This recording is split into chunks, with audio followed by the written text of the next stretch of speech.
Welcome to SsangYong's latest Rexton, a large SUV available with either 5 or 7 seats configuration. Now, according to SsangYong, this is a premium SUV and they fitted out accordingly. It's their range topper and is aimed at outdoor lifestyle folk such as fishermen, shooters, and the equestrian market. Now, SsangYong believe this is really going to fill a void that Land Rover are moving out of. As Land Rover go more premium, controversially maybe a little bit softer, they're looking to fill that void.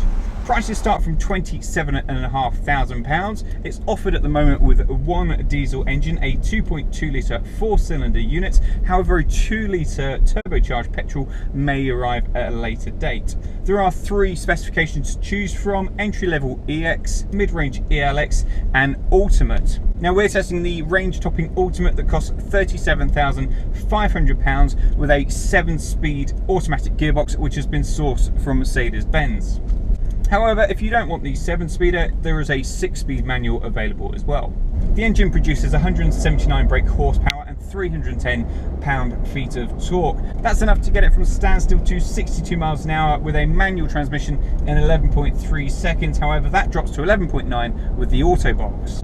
Now, depending on that auto box or whether you have 5 or 7 seat configuration, MPG on a combined cycle is claimed to return between 34 and 36 miles per gallon, while CO2 emissions range from 204 to 218 grams per kilometre.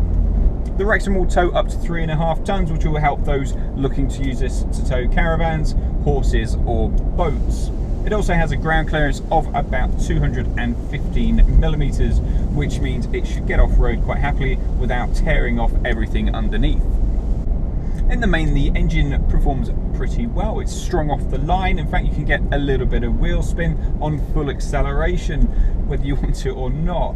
It pulls strongly, and working with a smooth, slick changing gearbox, it's all pretty impressive.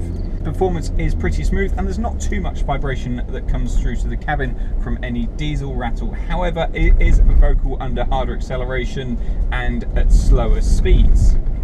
The 7-speed Merc gearbox has a manual override, so if you push it into manual from auto and then use the switch on the side of the gear lever, you can change gears up and down.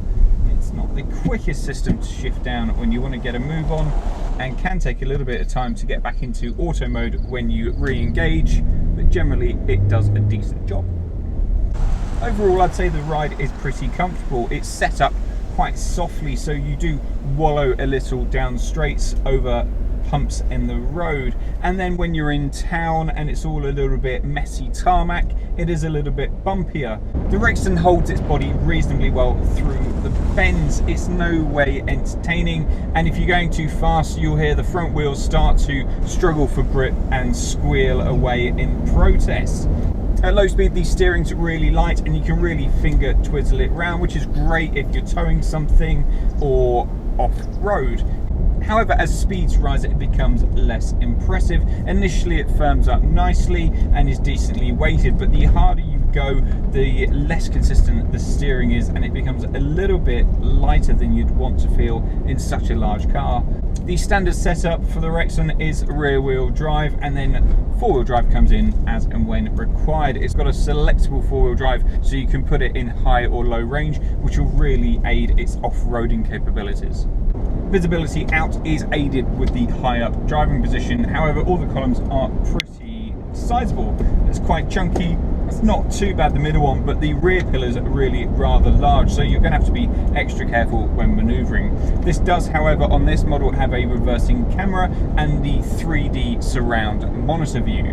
As speeds rise, road and tyre noise is well contained. However, there is a little bit of wind noise as you're heading towards motorway speeds.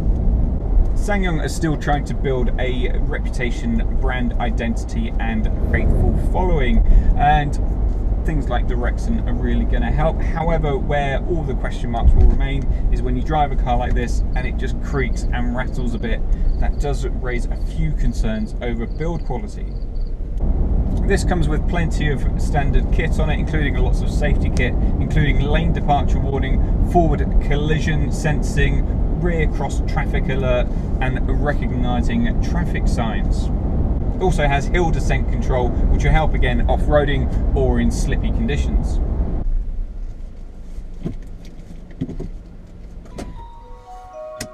In here, SsangYong have made a massive effort to make this feel a more premium product, and it really does. And if you look from afar, this has got a real S-Class appearance to it, with some lovely grooved wood, some quilted leather finish on the dash, and these luxurious seats. Entry-level models get a 7-inch touchscreen for the infotainment. However, this range topping gets a 9.2-inch with TomTom sat-nav. It's a decent system to use, it's clear and pretty intuitive. This model's also packed full of equipment. You get dual zone climate control, heated and ventilated seats, a heated steering wheel, cruise control, and auto lights and wipers. It's also got electric seats, so getting comfortable's pretty easy. There's plenty of adjustment with tilt, slide, and in the lowest setting, got plenty of headroom. There's also 3 seat memory settings, and it will slide forward and back to help you get in and out. The steering wheel is manually operated with a lever down the side and has a good range of adjustment. Therefore, most people should be able to get comfortable in here. It does feel rather large and roomy.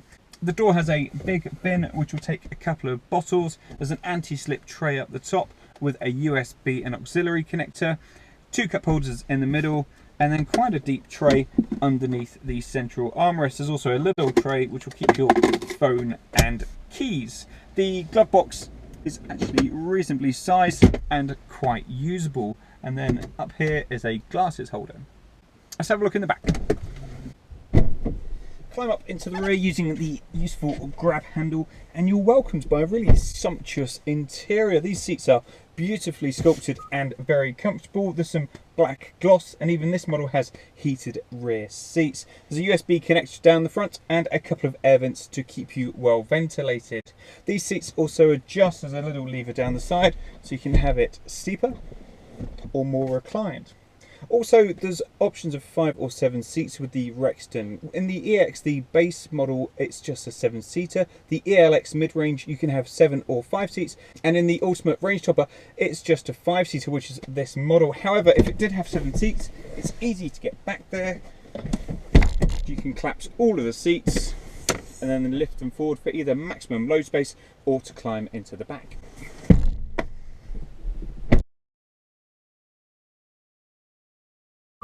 This range topping Ultimate gets an electrically powered tailgate, and it also has a smart system that if you have the key on you and you're standing by the car for more than 3 seconds and you've set the system up accordingly, then the boot will open, which is great when you've got your hands full with kids or shopping. This has a big flat floor which is adjustable with these panels to come out, and that can be lowered significantly. On the right hand side there's a big storage area and an anti-slip tray on both sides, which is more usable when you've got the 7 seats in here. However, there are no bag hooks to hold that takeaway or those bottles when you're returning from the shops. It does, however, offer 827 litres of storage capacity. SsangYong have always managed to offer more for less. That's more car for less of your hard-earned money. And the Rexton is no different. It's a huge car which seriously undercuts its rivals. It also looks the part. It's fantastic looking from the outside, and in here it's got that air of Mercedes S-Class, which is well pulled off. The engine's decent, the ride is comfortable, handling is so-so. Overall, this is a good effort, and if you're looking for something that will go anywhere, is well sized, has up to 7 seats, and is reasonably affordable, then the Rexton could be just for you. Thanks for watching. Do check out the website for all our news and reviews, and remember to subscribe to our YouTube channel for free.